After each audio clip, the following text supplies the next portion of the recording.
Moving on to our second round rules real quick, if I can pull them up here. Okay, second round. A great take gives you 400 points. A good take gives you 200. An okay take gives you 100 points. And a bad take, again, you come up empty-handed, 0 points. So we have 3 AFC contenders flex their muscles to a certain degree. The Kansas City Chiefs in the morning beating the Miami Dolphins by a final score of 21-14 in Germany. Kansas City's offense didn't muster much, only 14 points of the day, but the defense played well, shutting out Miami in the first half, getting a defensive score and holding to it, and the Dolphins offense stopping on that last drive at the end to secure the win. As for the Baltimore Ravens, Baltimore throttled a very good Seattle Seahawks team by a final score of 37-3. Lamar Jackson played well, albeit no touchdowns, but this Ravens scoring defense still number 1 in the league, playing out of its mind right now. The Ravens right now best record in that brutal AFC North. And speaking of the AFC North, the Bengals capping off a great day of football with the big time win of their own, 24-18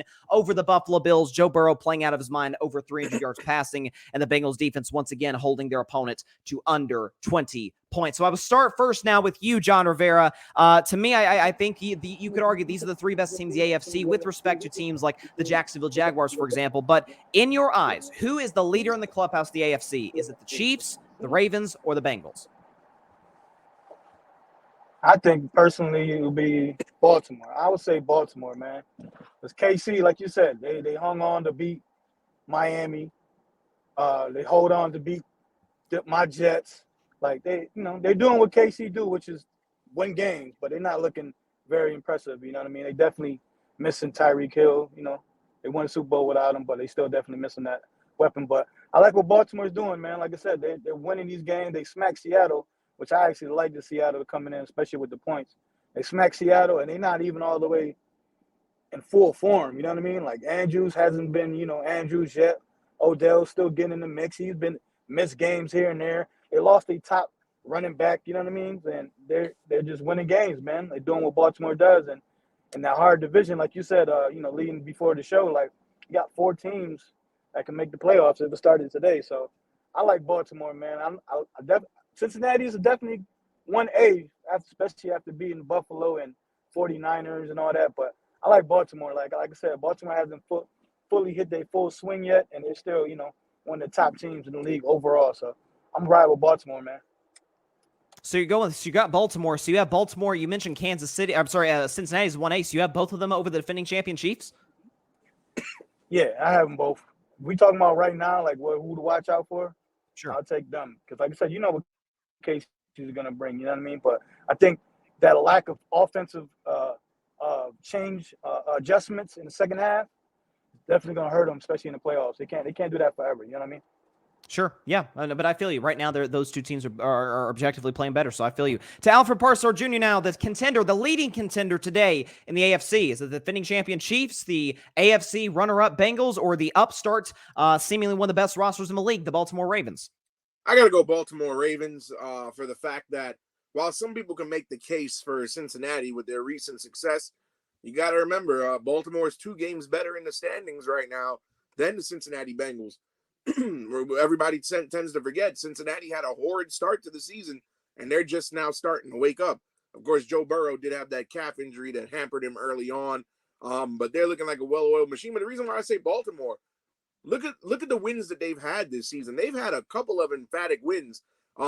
They blew out a very good Seattle team, like you just said, and even before that, people, I don't know if anybody remembers, but they did almost the same thing, if not worse, to the Detroit Lions a couple weeks ago. And the Lions are the NFC North frontrunner right now. So Baltimore, and the thing about Baltimore is they can kill you on either side of the ball. Either their offense is going to come get you, or if the offense has a bad day, the defense is going to come get you. So they're a well-rounded team. As far as the Kansas City Chiefs go, and I even said this a couple weeks on this show, and I got docked points for it, but Mahomes just hasn't looked like his normal self this season. Of course, he had the loss against the Broncos a couple weeks ago. They said he had the flu and he was on IVs before the game. All right, whatever. But for a quarterback that's been known to have these explosive performances, we've seen him go for 5 touchdowns, 6 touchdown games in the past. Everybody was expecting a shootout in Germany between the Chiefs and the Dolphins. and they didn't get it. The offensive issues in Kansas City have been bad, so I can't rank them above the Ravens until they get a proven receiver out there whose name is not Travis Kelce, who's not a tight end. That offense is going to be in some trouble, and defense has never been the Chiefs' strong point. So, got to go to Baltimore Ravens. Like I said, their offense, as they 10 proved seconds in Detroit, out. offense in Detroit, they proved they can mollywop you. Their defense this past Sunday against the Seahawks proved that they can hurt you equally as well. Going with the Ravens. That's fair. No, listen, there you could argue the best team in the league on both sides of the ball, San Francisco, and when San Francisco's on, at least can make that case as well. And you're right, Kansas City just hasn't seemed like the same Chiefs team that they did a year ago. And despite really the only guy they lost in the receiving corps is Juju Smith-Schuster, who isn't exactly tearing up. Then again, who would tear it up with McCorkle in New England? So there's certain limitations there. But finally, with you, Mike Guido, the leading dog in the AFC, Chiefs, Bengals, Ravens. Who you got? So I'm actually surprised that we're kind of all in lockstep here. I'm going to say it's the Baltimore Ravens too. I think right now they might be the most complete team in the NFL. I think right now you're looking at a team that does pretty much everything well, and a lot of it is stemming from, and we talked about it a couple of weeks ago, a lot of it is stemming from the fact that Lamar Jackson has been as efficient as he's ever been in his entire career. He's completing 71.5% of his throws. He's not turning the ball over. He's still doing what he always does with his legs, right? I mean, it's just what they've been able to do on offense. And this was really always their biggest problem is, they couldn't find – they were always able to run the football well, but was their air attack good enough, right? Did they have the weapons to succeed through the air? Now they do. Zay Flowers, Mark Andrews, Odell Beckham has shown some production on that side as well. They're getting guys like Nelson Aguilar and Rashad Bateman back into this offense as staples in this offense, real legitimate weapons. So the fact that they can run the football, control the game, control the pace of the game, Lamar Jackson's efficient throwing the football. This is a lockdown defense. And I agree with both of these guys. I mean, think about it. Everybody else kind of has problems. Cincinnati is kind of getting hot right now, but people do seem kind of relative to forget that, just 3 weeks ago, we were questioning on whether or not they were going to make the playoffs. I'm going to give the Bengals a little bit more time. I know Joe Burrow's healthy now, so it's kind of looking upward, but I'm just going to give it a few more weeks until I fully buy in. And Kansas City listen, Bryson, you know this. You and I have had several conversations about it.